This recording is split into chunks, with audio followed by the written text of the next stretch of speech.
ప్రాణమే పోయినటువంటి పరిస్థితి. కాబట్టి జరిగిపోయింది. మీరు మనసులో ఎటువంటి కక్ష పెట్టుకోవద్దు. అది అలా కక్ష కనుక మనం మన మనసులో పెట్టుకుంటే అది మనకే నష్టం కలుగుతుంది. ఇది జరిగినటువంటి ఇన్సిడెంట్కి పోలీస్ శాఖ ఉంది, పోలీస్ శాఖ వాళ్ళు చూసుకుంటారు. దానికి సంబంధించి వాళ్ళు చట్టపరంగా జరిగేటటువంటి దానికి వాళ్ళు చర్య తీసుకుంటారు.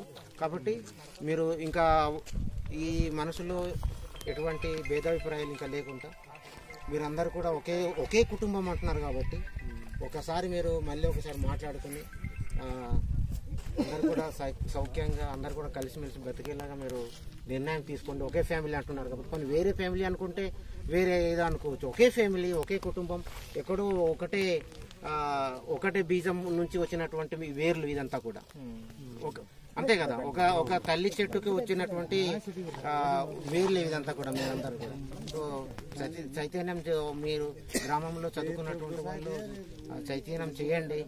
వీలైతే మీరు ఈ చైతన్యం చేయడానికి మనకి కొన్ని సంఘాలు ఉన్నాయి. మీరు అప్రోచ్ చేస్తే వాళ్ళు వచ్చి కొన్ని చైతన్యం చేసే కార్యక్రమాలు కూడా చేద్దాము.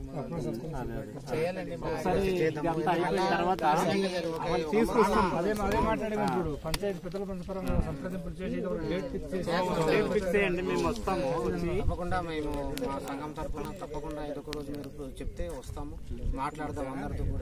అందరూ కూడా కలిసికట్టుగా చక్కగా బతకడానికి ప్రయత్నం చేయండి.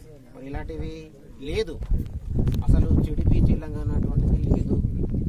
ఇది మనం గట్టిగా నమ్మాలి. ఎవరైనా సరే లేదు, ఒక మనిషికి పవర్ ఉంది అంటే ఒక తల్లి కడుపున్నటువంటి ఒక తల్లికి పుట్టినటువంటి బిడ్డలుగా మనము ఒక మనిషికి పవర్ అనేటువంటిది చదువు ద్వారా జ్ఞానం ద్వారా పవర్ వస్తుంది తప్ప వాడు మంత్రాల ద్వారా తంత్రాల ద్వారా ఎటువంటి శక్తి లేదు. దయచేసి అందరు కూడా ఇది మనం నమ్మాల్సినటువంటిదే.